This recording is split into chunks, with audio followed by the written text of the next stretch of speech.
Om Shri Ganeshaya Namaha. Om Vakratunda Mahakaya Surya Koti Samaprabha Nirvignam Kurumedeva Sarvakareshu Sarvada. Om Ganganapate Namaha. Om Gurur Brahma Gurur Vishnu Gurur Devo Maheshwaraha. Gurureva Param Brahma Tasmai Shri Gurave Namaha.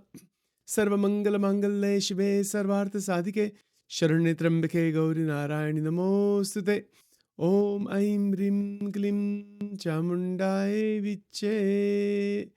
Om Shri Sadgurubhyo Namaha.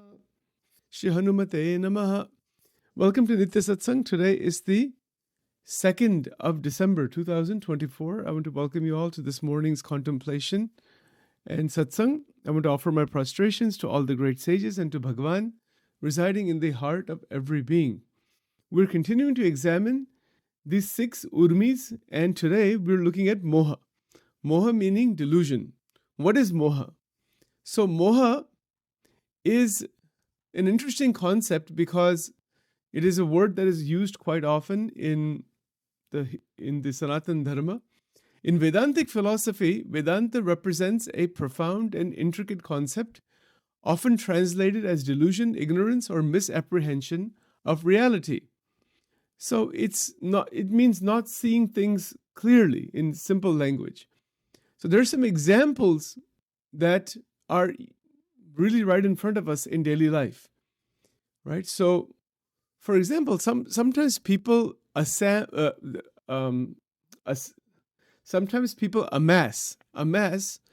lots of objects in the home.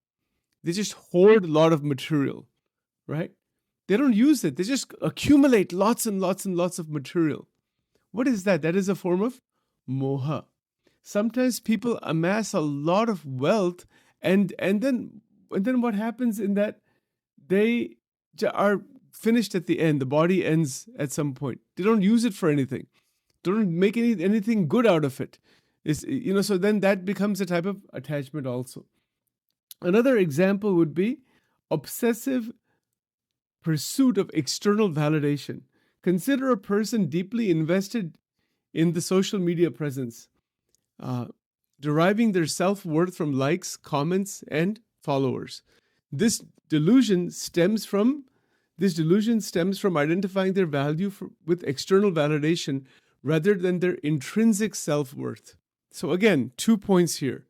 External validation, too much of that is a type of moha. Intrinsic self-worth, I have my own sense of being okay with myself, rather than always needing other people to tell me how good I am, things like that. This constant craving for approval and fear of criticism perpetuates the suffering, right? So this cycle reflects the essence of moha as individuals mistake fleeting external affirmations for lasting happiness. What we're looking for is lasting happiness, but the need for external validation takes over, and then that causes our getting stuck inside this pattern. Another example is emotional dependency in relationships. In relationships, moha manifests as unhealthy attachment or codependency. For example, a person might cling to a romantic partner, believing their happiness and identity depends entirely on the relationship.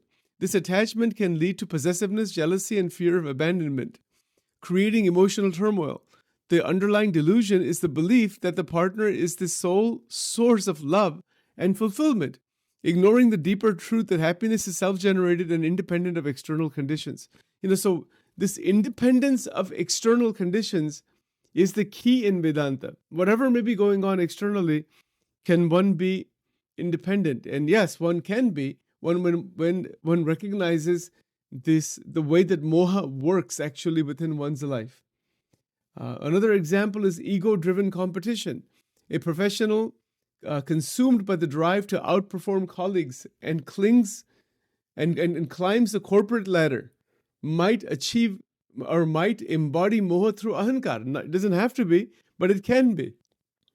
They see their identity and success as tied to their achievements, viewing co-workers as rivals rather than collaborators.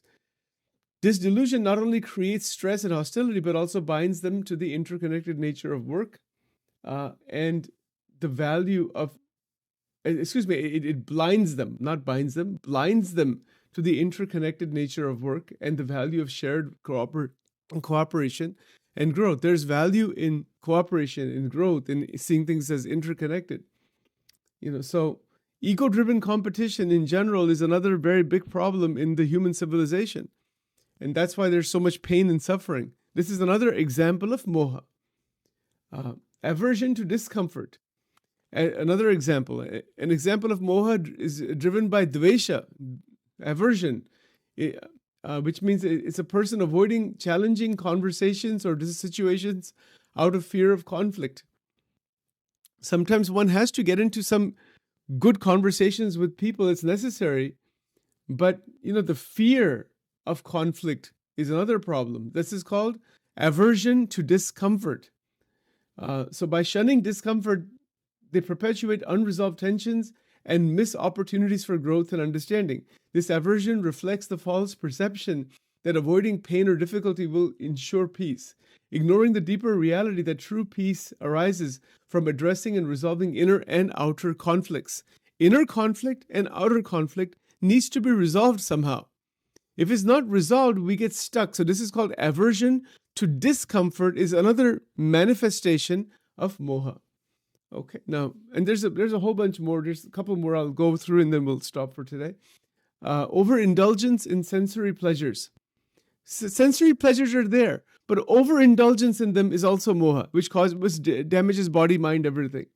Right? So a person may seek constant sense gratification, whether through food, entertainment, or substances, taking or mistaking these fleeting pleasures for enduring happiness. Enduring happiness is ananda. That is what we want to discover, the anandam, and that is our goal. So through spiritual practices that we are doing even on a daily basis here as well as throughout the day, when we're doing spiritual religious practices, our goal is to move beyond the ensnarement of overindulgence in sensory pleasures. The sensory pleasures are there, but there's a limit to them, right? So when we do not recognize that limit, then we start running after it. So mistaking these sensory pleasures for enduring happiness. It is not enduring happiness. I mean, I can have my favorite food item or my favorite beverage, how much I can drink of it. I can only drink so much of it, and then it becomes too much. But then sometimes the demand is there to eat more, to drink more, the demand for more enjoyment of that type. Because a mistake is made that the fleeting pleasure will give me enduring happiness. It never can. It cannot. You see, so for example, someone addicted to junk food might ignore its long-term health consequences. Junk food, a little bit once in a while is okay. We all know that. But some people are sitting with bags of potato chips and all kinds of things while watching their favorite Netflix shows or whatever, Hulu and Netflix or YouTube or whatever, right? And what is that? That is a type of moha, right? So someone addicted to junk foods may ignore its long-term health consequences, clinging for the momentary comfort it provides. The junk food provides momentary comfort. No doubt, but it is not of any real benefit. So this is an example of overindulgence in sense pleasures. This cycle of indulgence and regret exemplifies moha. See, whenever somebody indulges, there's a feeling of regret, and that's our barometer. Our internal barometer, our internal view, am I in moha? Ask yourself. I have to ask myself, is there regret? If I'm regretting what I did, then there is probably moha there, most likely so. So it is a cycle of indulgence and regret that exemplifies moha. Exemplifies means that it really illustrates, it shows what is moha, right? So as it stems from the delusion, meaning the false belief that the external stimuli can fulfill inner needs. Moha means delusion, right? So it's a delusion, it's a false belief. If I just keep eating more, if I just keep overindulging, it's going to fill me up from inside completely. Fill me up fill up my immediate needs. What does it do? It definitely does provide some short-term comfort. It provides a short-term experience, but it's short-term. It's not sustained ananda. And this is the whole point. people are trying to search for Ananda through Moha. And you can never find Ananda through Moha. I cannot find it, you cannot find it, nobody ever has been able to find it that way. So Moha is one of the 6 Urmis. It is the 6th, out of the list of the 6, this is the final one, or this is one of them at least. Remember, there was life, or there was Jara, Maran, meaning old age, death, hunger, thirst, infatuation, which is Moha. So that is our concept for today. It's a fascinating thing to understand. To not be inside Moha is a great way of living. So just a quick reminder, quick review, that real life examples are over-attachment to material wealth, obsessive pursuit of external validation, emotional dependency in relationships, ego-driven competition, aversion to discomfort, overindulgence in sex, in sensory pleasures, including sexual pleasures and food pleasures and everything else. There's overindulgence in that is going to create potentially a lot of just a cycle of regret, cycle of indulgence and regret. And there's 3 more. There's actually 4 more points. Let me just talk about them very quickly here. And they are, let me see here. Fear of death. Fear of death is another aspect of Moha. Moha is evident in the fear of death and the relentless pursuit of immortality through superficial means, such as extreme cosmetic procedures and clinging to youthfulness. Some people have these cosmetic procedures done, so many of them. They cannot accept old age gracefully. They keep doing facelift and this lift and that lift, and it goes on. I'm not criticizing anybody. If you want to do it, do it. It's up to you. That's the way life goes, you see. But it is another type of Moha. It's recognizing, it's not accepting the reality of the body, right? So, and then this delusion lies in identification with the body as the self, ignoring the deeper truth of the eternal nature of the Atma. When we don't realize the Atma, all these problems are there. We're looking for the external, thinking that the body is only me. Body is part of me. It's not completely me. That's the difference. Okay, a couple more points. Consumerism and environmental exploitation. Another example of Moha. The societal obsession with consumerism, where individuals continuously acquire goods to maintain a sense of happiness or status, is a collective manifestation of Moha. Too much consumerism. We actually wind up buying too much, usually. Eat too much of everything. You see, this is called obsessive consumerism. So societal obsession with consumerism, where individuals continuously acquire goods, different products and goods to maintain a sense of happiness. Why are people going to the different department stores and buying things that they don't need? Why is that? Because they want to be happy, because of status, because of this, because of that. This is a collective manifestation of Moha. And our economy runs on Moha. If the Moha reduced, the whole economy would have to change.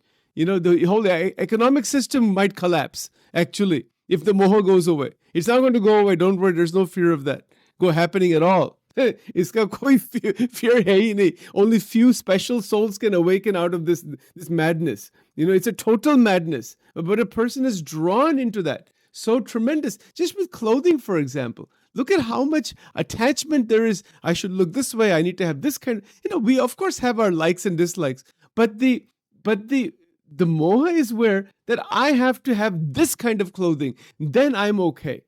I have to have this thing, then I'm okay. So this is called over-identification. It's an obsession with consumerism, right? We're acquiring of goods to maintain a sense of happiness. Yeah, one may enjoy a very nice suit or very nice dress.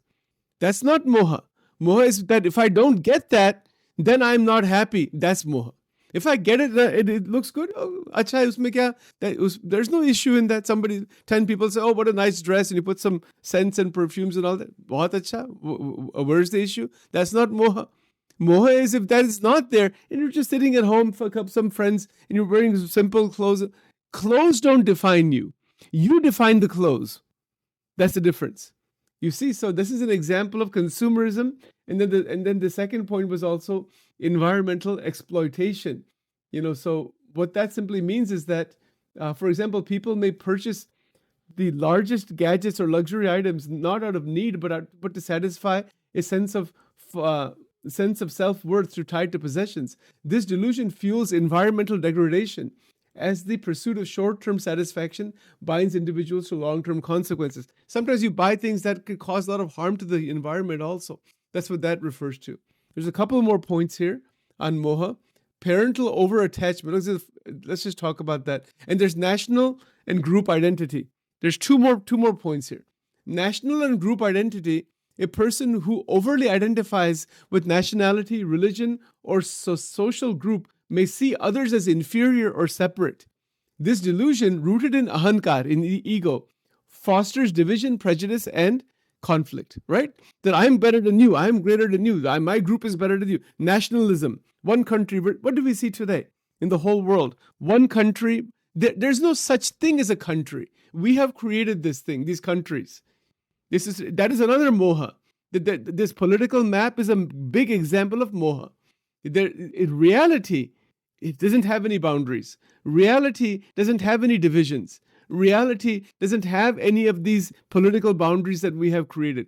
Human beings have created these maps because of our agnan.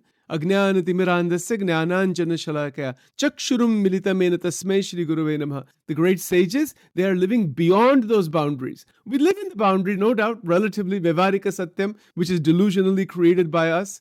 That's all. But in reality, there is no boundary of any kind. And this is a sadhana. So what is the sadhana? I want to mention one sadhana every day. There's a sadhana for today. Very simple sadhana, but very powerful sadhana. When you're driving your car somewhere today, or maybe tomorrow, whenever, try to see the two levels relatively. Okay, I'm in Newark, Delaware. I'm driving. I have that sense I'm in the boundary of Delaware. Fine, that's there relatively. Try to take some deep breaths and move out of that boundary. Get the concept out of the mind. There is nothing like Newark. There's nothing like Delaware. There's nothing like the Eastern United States. There's nothing like United States or India or Pakistan. Remove this thing. Remove this political map from the mind. Can we do it?